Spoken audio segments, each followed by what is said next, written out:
നമ്മൾ എത്ര വിവരമുള്ള ആളാണെങ്കിലും നല്ല ശ്രദ്ധ ഉണ്ടെങ്കിൽ മാത്രമേ നല്ല മനുഷ്യരായിട്ടിരിക്കാൻ പറ്റൂ. ഒരു സെക്കൻഡ് മതി നമ്മളുടെ ഫാസിസ്റ്റിനെ പുറത്ത് കൊണ്ടുവരാൻ. എന്നെ നിങ്ങളിൽ ഒരാൾ തൊടയേണ്ട പോലെ ഒന്ന് തൊട്ടാൽ മതി, ഈ സമാധാനമൊക്കെ ഒന്ന് പോകും. ഇത്രയേ ഉള്ളൂ ഞാൻ. അതിനാണ് ഫാസിസം എന്ന് പറയുന്നത്. അത്രയേ ഉള്ളൂ ഞാൻ എന്ന് അറിയുന്നതിനെയാണ് വിനയം എന്ന് പറയുന്നത്. അറിവ് വിനയം ഉണ്ടാക്കുന്നത് അങ്ങനെയാണ്. നമ്മൾ കൂടുതൽ ആഴത്തിൽ അറിയുമ്പോഴത് മനസ്സിലാവും. അതിനെ നമുക്ക് മാറ്റാൻ പറ്റുമോ? ആ തൊടയേണ്ട സ്ഥലത്ത് തൊടുമ്പോൾ ട്രിഗറായി വയലൻസ് ഉള്ളിൽ നിന്ന് വരുന്നതിനെ നമുക്ക് എന്തെങ്കിലും പ്രാക്ടീസ് കൊണ്ട് തടയാൻ പറ്റുമോ? ഒരിക്കലും പറ്റില്ല. അതാണ് ഏറ്റവും ട്രാൻസ്ഫോർമേഷൻ എന്ന് പറയുന്നത് കോൺഷ്യസ്നെസ്സിൽ സാധ്യമല്ല.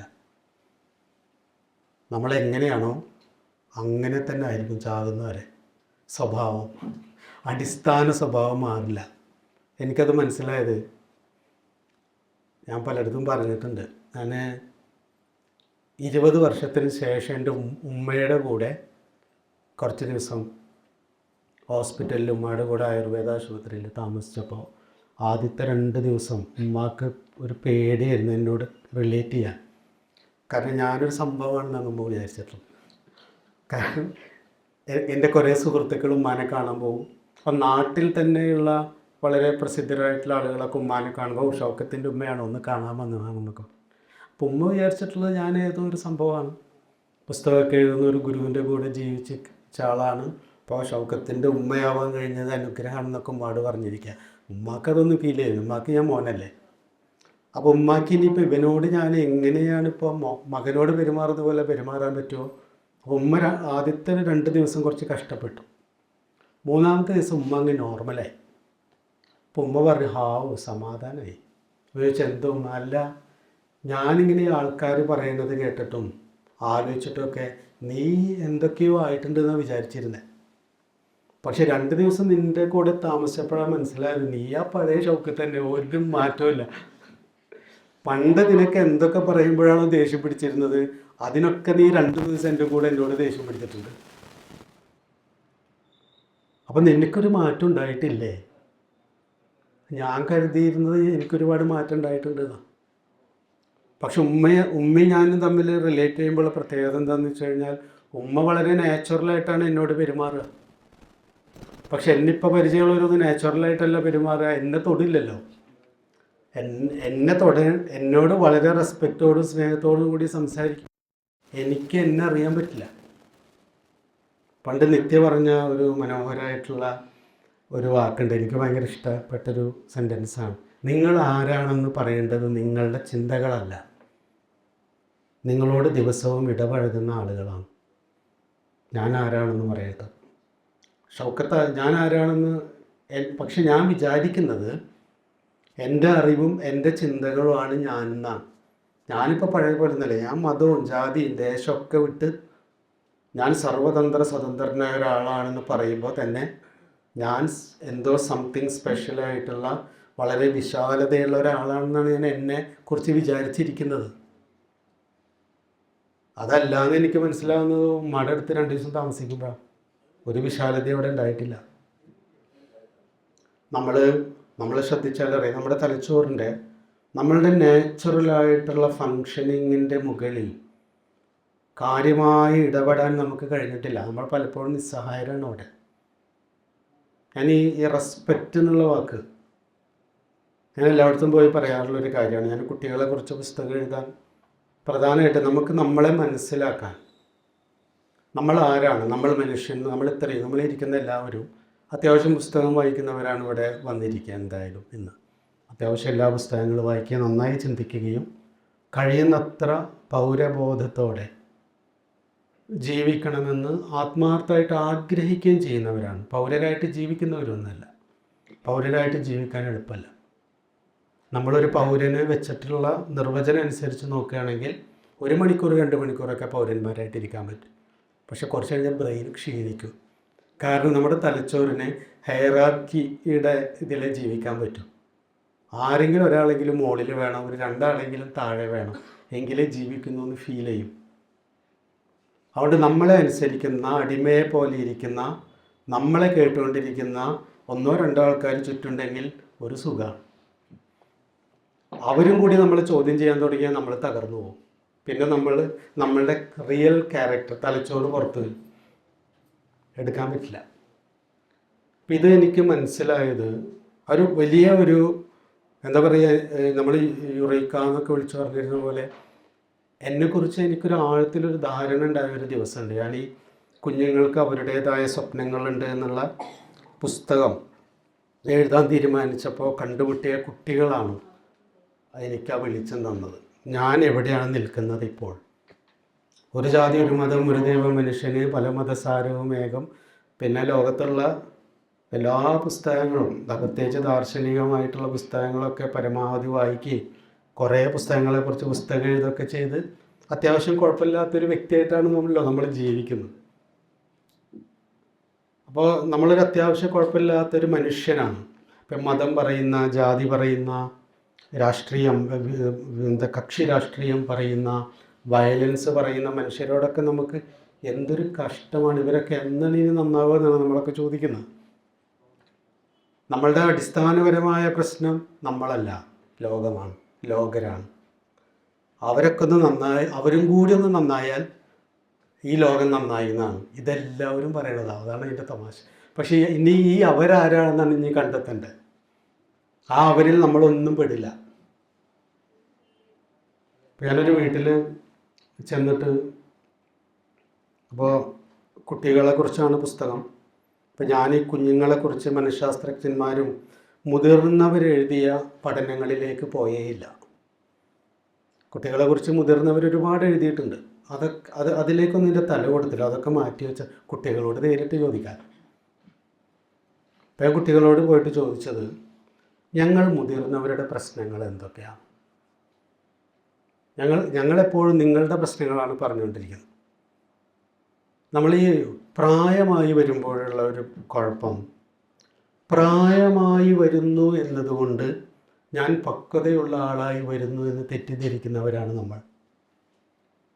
പ്രായം ഉണ്ടാകുമ്പോൾ, അറിവുണ്ടാകുമ്പോൾ, പൊസിഷൻ, ഏതെങ്കിലും അധികാര സ്ഥാനത്തെത്തുമ്പോൾ, ഏതെങ്കിലും സ്ഥാനമാനങ്ങൾ കിട്ടുമ്പോൾ, അല്ലെങ്കിൽ നമ്മുടെ ചുറ്റുമുള്ള മനുഷ്യരൊക്കെ നമ്മളെ റെസ്പെക്റ്റ് ചെയ്ത് തുടങ്ങുമ്പോൾ, എന്തെങ്കിലും കാരണത്തിന് റെസ്പെക്റ്റ് കിട്ടിയാൽ ഉടനെ നമുക്ക് തോന്നും നമ്മളൊരു അത്യാവശ്യം കൊള്ളാവുന്ന ഒരാളായി എന്ന് തോന്നും. അങ്ങനെ അത്യാവശ്യം കൊള്ളാവുന്ന ഒരാളായിട്ടാണ് ഞാനിങ്ങനെ യാത്ര ചെയ്യുന്നത്. സംഭവം സംസാരത്തിലും ശരീരഭാഷയിലൊക്കെ ഭയങ്കര വിനയമുണ്ടെങ്കിലും അകത്ത് ഞാൻ സംതിങ് സ്പെഷ്യലാണ്.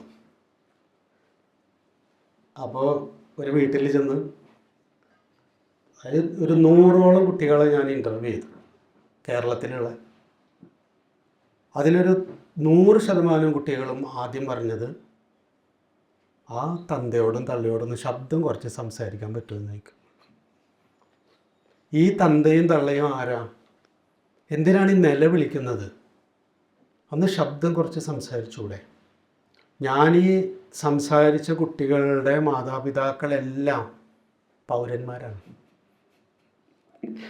അതായത് അത്യാവശ്യം അവരാരും ജാതി മതമുള്ളവരല്ല, മതാതീതരാണ്. പരമാവധി യുക്തിഭദ്രമായിട്ട് ജീവിക്കുകയും അന്ധവിശ്വാസങ്ങളില്ലാത്തവരും മതചിന്തകളില്ലാത്തവരും, പള്ളിയിലും അമ്പലത്തിലും അല്ലെങ്കിൽ ചർച്ചിലൊന്നും പോകാത്തവരും, വലിയ വലിയ പുസ്തകങ്ങൾ വായിക്കുന്നവരും, നല്ല സിനിമ കാണുന്നവരും ആണ്.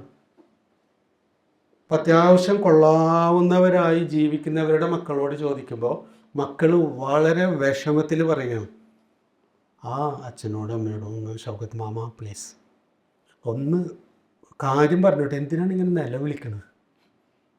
ഒന്ന് ശബ്ദം കുറച്ച് സംസാരിക്കാൻ പറയൂ.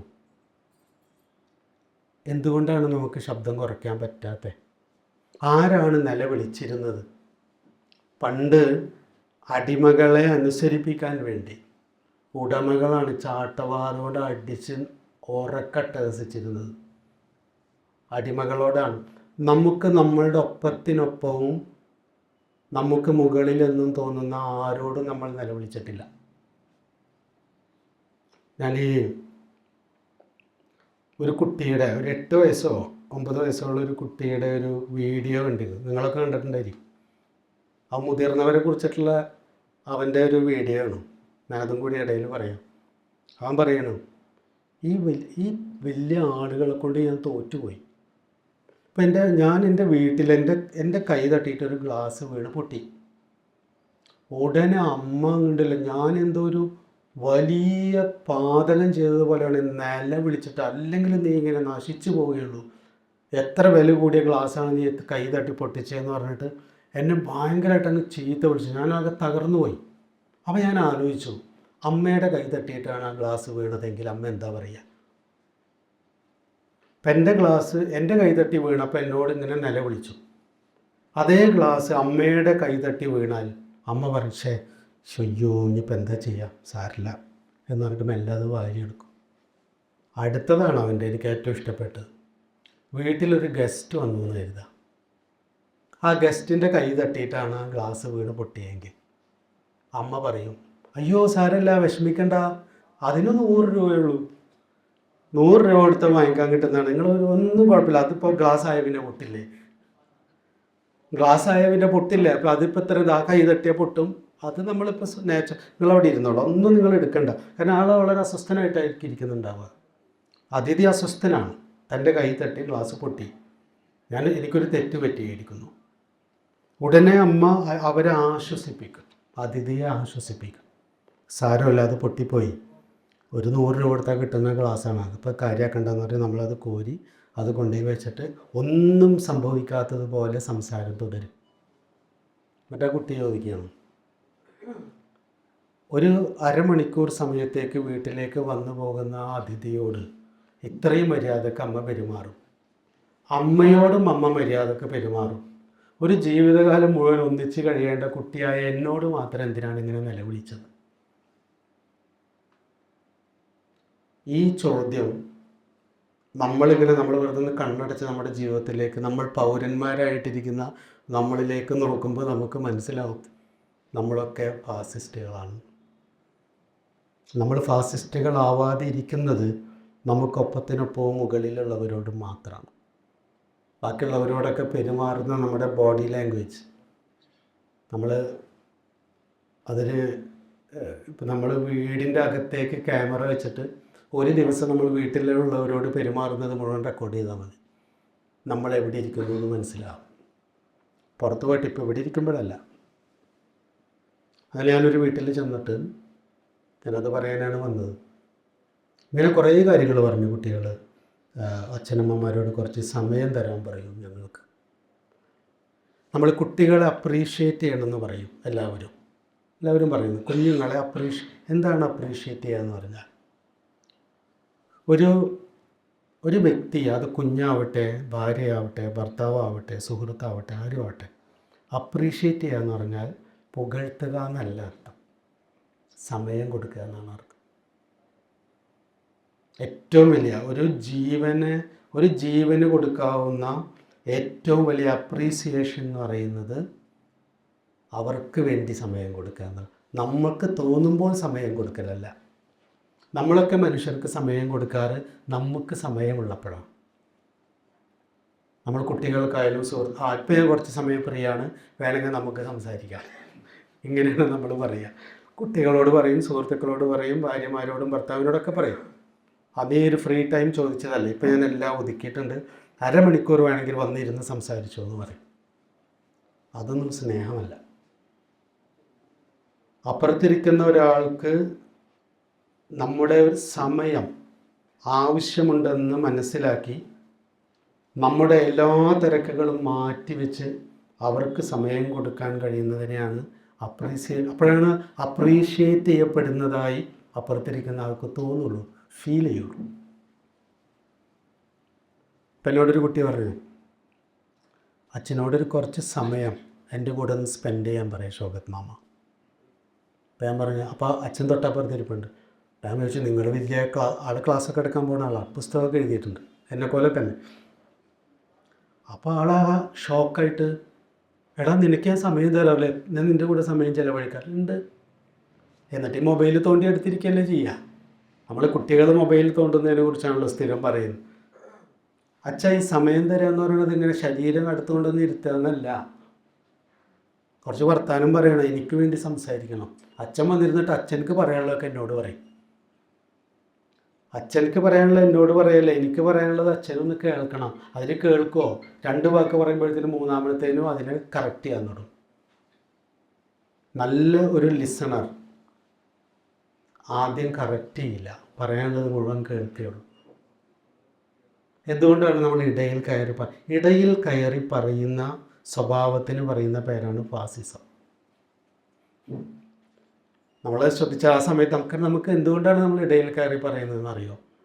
നമുക്ക് കേൾക്കുന്നത് സഹിക്കാൻ പറ്റുന്നില്ല. നമ്മുടെ ബ്രെയിനിന് കേട്ട് ശീലമില്ല, പറഞ്ഞേ അനുസരിപ്പിക്കാനാണ് ഇഷ്ടം. ലിസണിങ്. കാരണം ഒരാളൊരു കാര്യം പറയുമ്പോൾ അതിന് എതിരായ 1000 കാര്യങ്ങൾ നമ്മുടെ തലയിൽ അയാളെ തോൽപ്പിക്കാൻ എന്നുള്ളത് നമ്മൾ അറിയുന്നില്ല എന്നേ ഉള്ളൂ കേട്ടോ. കുഞ്ഞുങ്ങളെ പോലും നമ്മൾ തോൽപ്പിക്കുകയാണ് ചെയ്യുന്നത്. വാദിക്കാനും ജയിക്കാനുമല്ല, അറിയാനും അറിയിക്കാനുമായിരിക്കണമെന്ന് നാരായണഗുരു പറയുന്നത് നമ്മൾ ഇവിടെയാണ്. നമ്മളുടെ ചെറിയ കുട്ടിയോട് പോലും നമ്മൾ വാദിച്ച് ജയിക്കുക ചെയ്യാറ്. അവരുടെ പോരായ്മകളെ, അറിവില്ലായ്മകളെ ഉൾക്കൊള്ളാൻ നമുക്ക് പറ്റുന്നില്ല. അതിനപ്പം തന്നെ അത് നമ്മൾ കറക്റ്റ് ചെയ്യുന്ന രീതി എങ്ങനെയാണ്? വയലൻസാണ്. പക്ഷെ നമ്മൾക്ക് നോക്കുമ്പോൾ നമുക്ക് തോന്നും നമ്മൾ കറക്റ്റായൊരു കാര്യം ചെയ്തു എന്നാണ് തോന്നുന്നത്. പക്ഷെ നമ്മൾ പൊട്ടിത്തെറിച്ചാണ് കുട്ടികൾ. അപ്പോൾ ഞാൻ എന്തിനാണ് പൊട്ടിത്തെറിച്ചത്? നിന്നെ ശരിയാക്കാൻ വേണ്ടിയിട്ടല്ലേ. പൊട്ടിത്തെറിക്കൽ ഒരു ശരിയല്ല എന്ന് ആദ്യം അറിയണം നമ്മൾ. ശരിയാക്കാൻ വേണ്ടി പൊട്ടിത്തെറിക്കുക എന്ന് പറയുന്നത് കൊന്ന ആളെ കൊല്ലുന്ന പോലെയാണ്. കാരണം എപ്പോഴും നമ്മളുടെ ശരിയെ സ്ഥാപിക്കാൻ ശ്രമിച്ചുകൊണ്ടിരിക്കുകയാണ് എപ്പോഴും ചെയ്യുന്നത്. ഒരാൾക്കും നമ്മളെല്ലാവരും ടോട്ടോച്ചാൻ വായിച്ചിട്ടുണ്ടാവും. ഒരുവിധം എല്ലാവരും വായിച്ചിട്ടുണ്ടാവും ടോട്ടോച്ചാനിലെ മാസ്റ്ററെ നമ്മൾ ഇത്രമാത്രം ഇഷ്ടപ്പെട്ടത് എന്തുകൊണ്ട്? ഒറ്റ കാരണം കൊണ്ടാണ്. ആ കുഞ്ഞ് ആ മാഷോട് സംസാരിക്കുമ്പോൾ ഒരിക്കൽ പോലും മാഷ് ഇടയിൽ കയറി സംസാരിച്ചില്ല. 2, ഒരേ കാര്യം തന്നെ ആവർത്തിച്ച് പറയുമ്പോഴും നീ ഇത് മുമ്പ് പറഞ്ഞതാണല്ലോ എന്ന് ആ മാഷ് പറയുന്നില്ല. ആവർത്തിച്ച് പറയുന്നതൊക്കെ ആദ്യം പറയുന്നത് പോലെ മാഷ് കേട്ടിരുന്നു. നമ്മളെല്ലാവരും കൊതിച്ചിട്ടുണ്ട്, ആ മാഷെ പോലെ ഒരു മാഷെ എനിക്ക് കിട്ടിയിരുന്നെങ്കിൽ, ആ മാഷെ പോലെ ലിസൺ ചെയ്യുന്ന ഒരാളെ എനിക്ക് കിട്ടിയിരുന്നെങ്കിൽ. പക്ഷെ ആ നമ്മളുടെ അടുത്ത് വരുന്ന കുഞ്ഞുങ്ങളെയോ മനുഷ്യരെയോ ഒന്നും ഒരു നിശ്ചിത സമയത്തിൽ കൂടുതൽ ലിസൺ ചെയ്യാൻ നമുക്ക് കഴിയാത്തത് നമ്മളത് ശീലിച്ചിട്ടില്ല എന്നുള്ളതുകൊണ്ടാണ്. നമുക്ക് താഴെ എന്ന് തോന്നുന്ന ആരെയും ലിസൺ ചെയ്ത ശീലം മനുഷ്യന് ചരിത്രത്തിലില്ല. എപ്പോഴും പറയാറുള്ളൊരു കാര്യമാണ്, തലച്ചോറിന് ശരി എന്ന് ഫീൽ ചെയ്യുക ഏറ്റവും കൂടുതൽ കാലം ശീലിച്ചതാണ്, അറിഞ്ഞതല്ല. നമ്മൾ അറിഞ്ഞൊരു കാര്യമല്ല നമ്മുടെ തലച്ചോറിന് ശരിയായിട്ട് ഫീൽ ചെയ്യുക. ശീലിച്ച് ഉറച്ചതാണ്. നമ്മുടെ നൂറ്റാണ്ടുകളായിട്ടുള്ള മനുഷ്യൻ്റെ ശീലം നമ്മളെക്കാൾ പ്രായത്തിൽ, ജാതിയിൽ, പ്രശസ്തിയിൽ, അധികാരത്തിൽ, എന്തിലായിക്കോട്ടെ കുറഞ്ഞവരെന്ന് തോന്നുന്നവരോട് അങ്ങോട്ട് പറഞ്ഞാണ് ശീലം. ഞാൻ പറയും, നീ അനുസരിക്കുക. അവിടെ നമ്മൾ ഈ ഒരു ആധുനിക ലോകത്തേക്ക് വന്നപ്പോൾ ഈ അനുസരിക്കലും അനുസരിപ്പിക്കലുമല്ല, പരസ്പരം അറിയലാണ്. നമ്മൾ ഈ ഗുരുവിൻ്റെ വാക്കൊക്കെ എത്ര ആഴമുള്ളതാണെന്ന് ഫീൽ ചെയ്യുന്നത് നമ്മൾ ഇങ്ങനെ മനുഷ്യൻ ഇവോൾവ് ചെയ്തു വന്നത് പഠിക്കുമ്പോഴാണ്. വാദിക്കുകയും ജയിക്കുകയും ചെയ്യുക എന്നതായിരുന്നു നൂറ്റാണ്ടുകളായി മനുഷ്യൻ്റെ ശീലം. അത് ഗോത്രങ്ങൾ തമ്മിലായാലും ആശയങ്ങൾ തമ്മിലായാലും. ലോകത്തെ ഏറ്റവും കൂടുതൽ തർക്കം നടന്നിട്ടുള്ളത് ആത്മാവിൻ്റെയും ദൈവത്തിൻ്റെയും അദ്വൈതത്തിൻ്റെ ഒക്കെ പേരിലാണ്.